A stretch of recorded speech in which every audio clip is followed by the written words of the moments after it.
You're listening to That Music Podcast with Bryson Tarvin, the curriculum designer and educational consultant behind That Music Teacher and the Elementary Music Summit.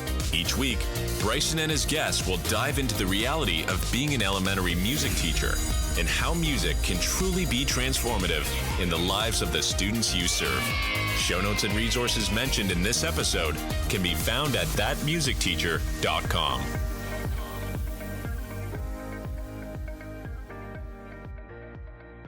All right, let's go ahead and talk a little bit about something that I've heard a lot of talk about because, okay, so let me start off by saying I love doing folk dances. And that's what we're going to be talking about today. Folk dances, movement things, play parties, all those fun things. I absolutely love doing those. But I think that there are some things that I've learned over the years as I've implemented more and more movement activities and play parties and things like that into my classroom. So first of all, the thing that I hear a lot of, and I'm really glad that we're hearing this, is, well, like, what do I do if I don't have enough, if I don't have equal boys and girls in the class? And quite honestly, that is something that if you look at the history of folk dances, play parties, and a lot of things like that, they tend to come from a history of mixing. So like, the boys meet the girls meet the boys, and now the people in your neighborhood. Wonderful. Now, that's kind of coming from the historical aspect of things. So let's think about one really typical formation, which is the long way set. If you're unfamiliar with long way set, it's two parallel lines facing each other. Traditionally, it'd be a boys line and a girls line, and the games, activities, whatever you want to call them, would be set up in a way where you would be with someone, and then one line would move, and now you have a new partner. So again, the whole point of a lot of these was for people to get to know each other. Now, in an elementary music classroom, this isn't necessarily the goal. I love doing play parties and movement activities and things like that because it's really good for form. It's a good way to get the kids doing something while they're singing, which can be really helpful for those kids that aren't really a fan of singing, but they like doing the activities. So what do we do? What do we do if you don't have enough boys and girls for everyone to have, equal lines? Well, I'm going to take it a step further, which is I don't think it really matters because, again, the goal in our classroom is not for them to meet someone. It's for them to sing some songs, play some games, and learn music along the way and get those understanding of those musical skills. So first off, right off the bat, I do not group and I do not recommend that you follow long way sets or any traditional setup like that exactly, where, you have boys on one side, girls on the other side. One, this is just a practical thing. You're likely not going to have equal amounts. Two, it's just not super great for gender neutrality. And I think it's also just easier. Oh, my cat's back. It's easier to get in the habit of just mixing the kids, of having students. All right, we need two parallel lines. Let's get as close as we can as possible. Now, how do we do that when we maybe have two people or two groups that are doing different things? I've seen some really creative ways. I've seen some teachers that have like a stamp they'll put on their hands, on half of their hands, or they might have these the plastic bead necklaces or whatever. I in my classroom a few years ago, I guess it's been more than a few years ago at this point, I went to a thrift store and just bought a bunch of old neckties. So I'll have a line with people that have ties and a line that people that don't have ties. I think that might have been David Rao that I learned that from. I could be making that up though. So instead of saying, all right, boys, take 3 steps back, I'll say, all right, ties, take 3 steps back, or whatever. One, this makes it really obvious because if you have a tie, you can tell that you have a tie. If you don't have a tie, you can tell you don't have a tie. So it's really easy to delineate who's in what group, especially if there's any sort of like scattering or mixing between the groups. Maybe not necessarily a long way set because that's pretty typical because you're in the line. But I think that's an easy way to adapt pretty much any activity that would traditionally be a partner or multiple groups between boys and girls. Now, when you think of a lot of the different songs that are used, that is where sometimes we can get into trouble. And I'll be honest, this is something that I've really done some thinking of since I went through my levels training.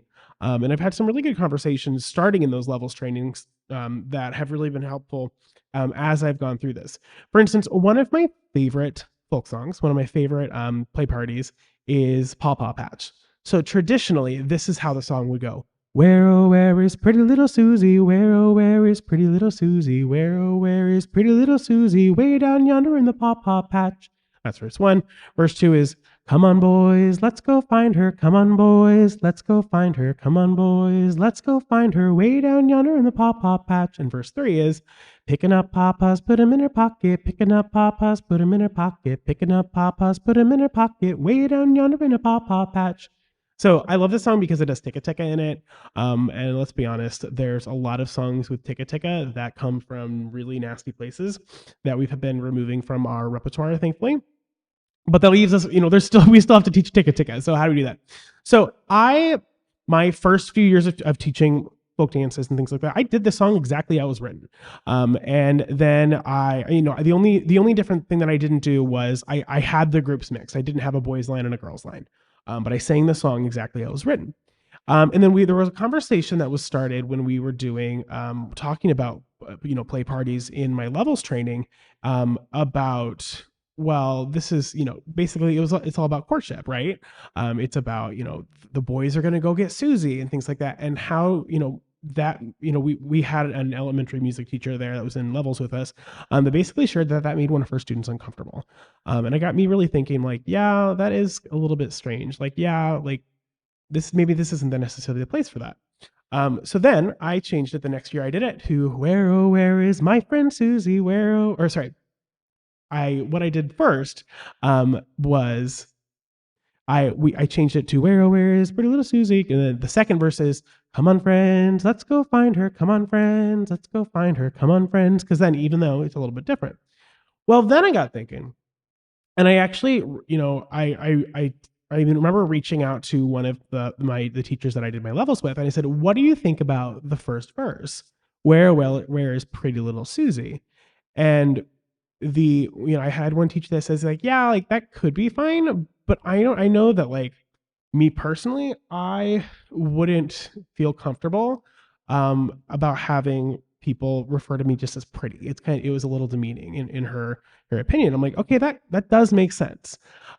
So, and I don't want to make people uncomfortable, and I don't want to open up discussions that could really turn sour very quickly. So what I did the next time I taught it, and this is how I've done it since then, is where, oh, where is my friend Susie? Where, oh, where is my friend Susie? Where, oh, where is my friend Susie? Way down yonder in a Paw Paw Patch. Come on, friends, let's go find her. Come on, friends, let's go find her. Come on, friends, let's go find her. Way down yonder in a Paw Paw Patch. And then the third verse stays the same. What I love about this is it removes any, to my knowledge at least, anyone feeling, uncomfortable with it. But it still has the Ticka Ticka. But I think pedagogically, it's actually better, in my opinion, because instead of having a bajillion Ticka Tickas, pretty little Susie, pretty little, it's just at the end, way down yonder in the Pop Pop Patch, there's just one Ticka Ticka. So again, there's different levels of, understanding the population that you teach, understanding your own comfortability. If I were to kind of start over or find a new folk dance, especially play parties, because those tended to be very much so mixers, I would really think about how we can make sure that it's accessible to everyone. Not just, it's not just for students that are non-binary or trans or things like that, which is incredibly important. But it's also just thinking about the social roles that students might be seeing or might be internalizing because of the songs that we use, or thinking about what, just being aware of the students that you serve and being aware of the fact that our experience might not be the same as our students' experience, and just be conscious of that. The changes that I made when I taught this song have been very minimal, and we're still learning Ticka Ticka. We're still singing. We're still doing the play party. We're still learning a little bit of the history about play parties as we go through it. And this is one that I do every year on my third grade folk dance and play party night, which the kids absolutely love, and it's a lot of fun. So I know that there are probably some of us that are listening and thinking, why can't we just sing the song the way the song was. And that is a very valid discussion, especially when we're thinking about authenticity and, folk songs and things like that. But I would rather use a song that isn't necessarily the way that it is, or the way that it's been passed down, if it's making sure that the students in my classroom are comfortable. Now, don't get me wrong. I'm not saying that songs that come from a racist past, we can follow the same philosophy. I think in that point, there's just so much other music out there that we don't need to do it. But when, for me, at least at this point, when I'm recording this episode with the knowledge that I have now, when we think about the history of folk dances and play parties, it makes a lot of sense that it would have a traditional, boys part and girls part. With that being said, also, I don't think it's coming from a place of hate necessarily. I think it's just coming from a different time. And I think that for me is where that delineation is. And you might have a different line. You might have a completely different approach to me. You might completely say, well, hey, that song, if I can't sing it as written, I'm just not going to sing it at all, which I totally understand. For me, this was a judgment call that I made so that I could have some more ticka stuff. And that might change over the years. And that's where I think, whenever we talk about this accessibility of the repertoire that we use and things like that, and the terminology that we use in our classrooms, it always comes back to that, the core of when you know better, do better.